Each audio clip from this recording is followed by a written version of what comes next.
பெருந்தலைவர் காமராஜருடைய 123வது பிறந்த நாள் கடந்த ஜூலை 15ஆம் தேதி தமிழகம் மட்டுமல்லாமல் உலகளவிலே வாழக்கூடிய தமிழர்கள் சிறந்த முறையிலே கொண்டாடினார்கள். கல்லூரி பள்ளிகளிலே கொண்டாடப்பட்டது.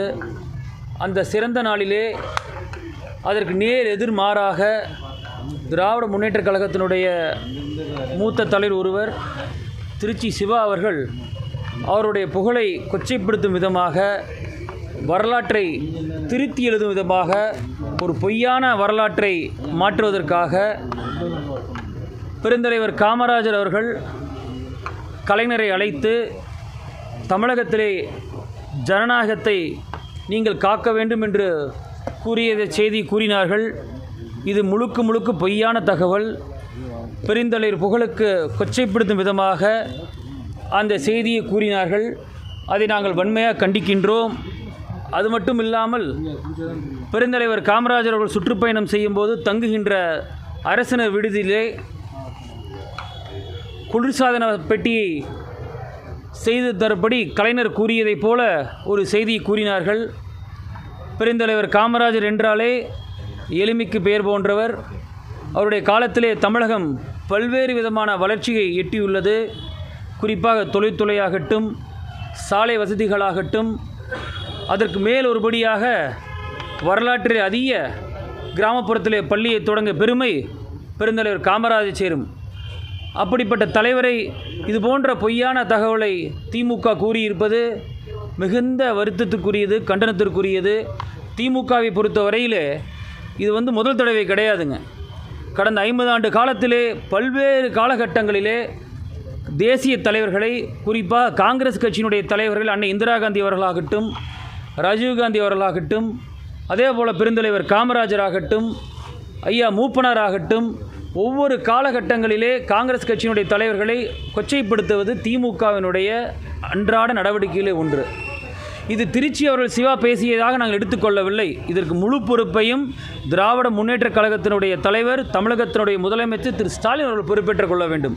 ஒரு ஒரு தளத்தில் ஒரு பதிவு போட்டு நான் வருத்தப்படுறேன், வேதனைப்படுறேன் ஏற்றுக்கொள்ள முடியாது. வெளிப்படையாகவே முதலமைச்சர் மன்னிப்பிற்கு இருக்க வேண்டும். காரணம், இன்றைக்கு பெருந்தலைவர் காமராஜரை வைத்து இன்று காங்கிரஸ் கட்சியோ தமாகா மட்டுமே அரசியல் செய்யவில்லை. இன்று திமுகவும் ஒரு பெயரை சொல்லி அரசியல் செய்கிறாங்க. நாங்கள் காமராஜருடைய மாடல் பள்ளியை கொண்டு வரணும்னு சொல்கிறாங்க. அப்படிப்பட்ட சூழ்நிலையில் முதலமைச்சர்கள் இதற்கு மன்னிப்பு கேட்க வேண்டும் என்று கேட்டுக்கொள்கின்றோம். இது ஒரு இருக்கட்டுங்க. இன்னொன்று, இது போன்ற இந்த காமராஜருடைய விஷயத்தை வைத்து தமிழகத்தில் பல்வேறு விதமான பிரச்சனை நடந்துட்டு வருது. இன்றைக்கி குறிப்பாக பார்த்தீங்கன்னா கஞ்சா புழக்காட்டம். இன்றைக்கு ஆணையரை போய் சந்திக்கிறதுக்கு அனுமதி கேட்டால் தர்றது கிடையாது. ஆணையர், காவல்துறை எதுக்கு இருக்காங்க? மக்களுடைய பிரச்சனை சந்திக்கணும், மக்களுடைய பிரச்சனை கேட்கணுங்கிறதுக்காக தான் ஆணையர்லாம் இருக்காங்க.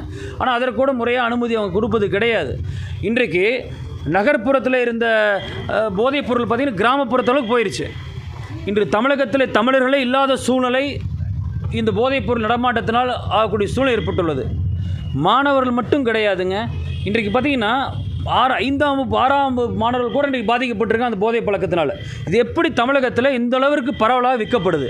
2021க்கு முன்பு இது போன்ற அளவிற்கு போதைப்பொருள் நடமாட்டம் கிடையாது. இந்த 4.5 ஆண்டு காலத்தில் தமிழகத்தில் மூட முழுக்களோடு கிடைக்குது. இதற்கு இந்த அரசு தானே பொறுப்பேற்றுக்கணும். இதற்கு எது எடுத்தாலும் குஜராத்திலேருந்து வருஷம் எப்படி ஏற்றுக்க முடியும்? குஜராத்தில் இப்போ மட்டும் இருக்கா? பல காலமாகவே அந்த துறைமுகத்தில் வரத குற்றச்சாட்டு இருக்குது. ஆனால் அந்த 4.5 ஆண்டு காலத்தில் வருதுன்னா இதுக்கு திமுக தான் பொறுப்பேற்றுக்கணும். இது மட்டும் இல்லைங்க, பல்வேறு விதமான இன்றைக்கு ஆளுங்கட்சி, இன்றைக்கு எதிர்க்கட்சி அதிமுக இருக்கட்டும், தமாக இருக்கட்டும், பாஜக இருக்கட்டும், நாங்கள் மக்களை சந்தித்து பிரச்சனை சொல்ல ஆரம்பித்த பிறகு இதை திசை திருப்பும் விதமாக குறிப்பாக எடப்பாடி அவர்களுடைய சுற்றுப்பயணம் வெற்றி அடைஞ்சிருக்குது. இதையெல்லாம் திசை மாற்றுவதற்கு பல்வேறு விதமான செயல்பாடுகளை இன்று திமுக மேற்கொள்ளுது. இன்றைக்கு ஆளுகின்ற முதலமைச்சரோ, சட்டமன்ற உறுப்பினர்களோ, அமைச்சர்களோ தங்களுடைய சாதனையை சொல்ல முடியல. அதனால் உடனே ஐஏஎஸ் அதிகாரிகளை நியமித்து 4 பேர் நியமித்து மக்களை சந்தித்து சொல்கிறாங்க. இதையெல்லாம் மக்கள் பார்த்துட்ருக்காங்க. இன்னும் 10 மாத காலம்தான் இந்த ஆட்சி நீடிக்க போகுது. அதற்கு மேலே ஆட்சி நீடிக்க போகுது கிடையாது. அதனால் காவல்துறை நண்பர்களும் புரிஞ்சுக்கணும், இந்த ஆட்சிக்கு தயவுசெய்து முட்டுக் கொடுக்க வேண்டாம். எதிர்க்கட்சியுடைய குரலையும் கேளுங்கள், எங்களுடைய பிரச்சனை காது கொடுத்து கேளுங்க. காமராஜர்களை பற்றிய திருச்சி சிவார்கள் மீது நடவடிக்கை எடுக்கணும். அப்போ தான் இது போன்ற எதிர்காலத்தில் தலைவர்களை பற்றி தவறாக யாரும் கருத்துக்கள் கூற மாட்டாங்க, வரலாற்றை யாரும் பொய் சொல்ல மாட்டாங்க. அதற்காக தான் இன்றைக்கு கோவை மாவட்டத்தில் உள்ள காவல்துறை ஆணையை சந்திக்க வந்திருக்கோம். நிச்சயமாக அனுமதி கொடுப்பாங்கன்னு நினைக்கிறோம். அனுமதி கொடுத்தால் அவர் நேரடியுமே கொடுப்போம், இல்லை என்றால் அலுவலகத்திலே கொடுப்போம். நிச்சயமாக நடவடிக்கை எடுக்கணும். இல்லைனா தமிழகம் முழுவதுமே ஏற்கனவே பல்வேறு பகுதியில் நாங்கள் ஆர்ப்பாட்டம் மேற்கொண்டு வருகின்றோம். தொடர்ச்சியாக கோவையிலும் ஆர்ப்பாட்டம் மேற்கொள்வோம். கூட்டணி கட்சியில் இருக்கிற எந்த தலைவரும் இதை பற்றி எந்த கருத்துமே தெரிவிக்கிறது. காமராஜர் ஏசியில் இருந்தால் என்ன எவிடன்ஸ்? திமுக கூட்டணியில் சார், திமுக கட்சி கூட்டணி தலைவர் காமராஜர் ஒரு விஷயம் மட்டும் கிடையாது. கடந்த 4.5 ஆண்டு காலத்தில் எந்த பிரச்சனைக்காக குரல் கொடுத்துருக்காங்க? அது காங்கிரஸ் கட்சியுடைய செல்வப்பிரந்தி அவர்களாகட்டும். செல்வப்பிரந்தி சொன்னார், இந்த பிரச்சனை நைட்டே பேசி முடிச்சுன்னு அறிக்கை பேசினார். இதான் சொன்னேன், இது என்ன வியாபாரமாங்க? நைட்டே பேசி முடிக்கிறதுக்கு உணர்வு, காமராஜர் உணர்வு. காமராஜர் விஷயத்துக்கு காங்கிரஸ் கட்சி பேசுகிறது கிடையாது. தாழ்த்தப்பட்ட மக்கள் பாதிக்கப்பட்டு அவர்களுடைய அதுக்கு திருமாவளவன் குரல் கொடுக்க கிடையாது. தொழிலாளர் பிரச்சனை, தொழிலை தொடர்ந்து சாம்சங் பிரச்சனையாக இருக்கட்டும், எல்லா பகுதியிலும் தொழிலில் பாதிக்கப்பட்டு வர்றாங்க. ஆசிரியர்கள் பாதிக்கப்பட்டு அது கம்யூனிஸ்ட் கட்சிங்காச்சும் குரல் கொடுக்குறாங்களா? அதனால் அவர்களை பொறுத்தவரை மேட்ச் ஃபிக்ஸிங் மாதிரி ஃபிக்ஸ் ஆகிட்டாங்க. 2019 பார்த்தீங்கன்னா ஏதோ ஒரு வகையில் திமுக தங்களை ஈர்க்கப்பட்டு வச்சுருக்காங்க. அது என்ன ஈர்ப்புன்னு சொல்லி தெரியல. அது கம்யூனிஸ்ட் கட்சியும் திருமாவளவன் தான் சொல்லணும். காங்கிரஸ் கட்சியை பொறுத்தவரை தன்னுடைய அடையாளத்தில் இருந்துட்டாங்க. அவங்களுக்கு ஒரு 10 சீட் இருந்தால் போதும், 10 எம்பி இருந்தால் போதும், டெல்லியில் போய் அரசியல் செஞ்சுக்கிட்டு சட்டமன்றத்துக்கு போயிட்டு வந்தால் போதும்னு நினைக்கிறாங்க. அவர்கள் மக்களை பற்றி கவலை கிடையாது. இன்றைக்கு கூட பாருங்கள், இன்றைக்கு எடப்பாடி சுற்றுப்பயணம் மேற்கொள்கிறாங்க. எத்தனை லட்சம் பேர் கலந்துக்கிறாங்க இன்றைக்கி. அதே போல் எங்களுடைய தலைவர் தமிழகம் முழுவதும் இன்றைக்கி வரவேற்பு இருக்குது. அதே போல் பாஜக இருக்கட்டும். இதற்கெல்லாம் காரணம் இந்த அரசினுடைய தவறான அணுகுமுறை. இதுதான் மக்கள் எழுச்சியும் இங்கிட்டு வர்றாங்க.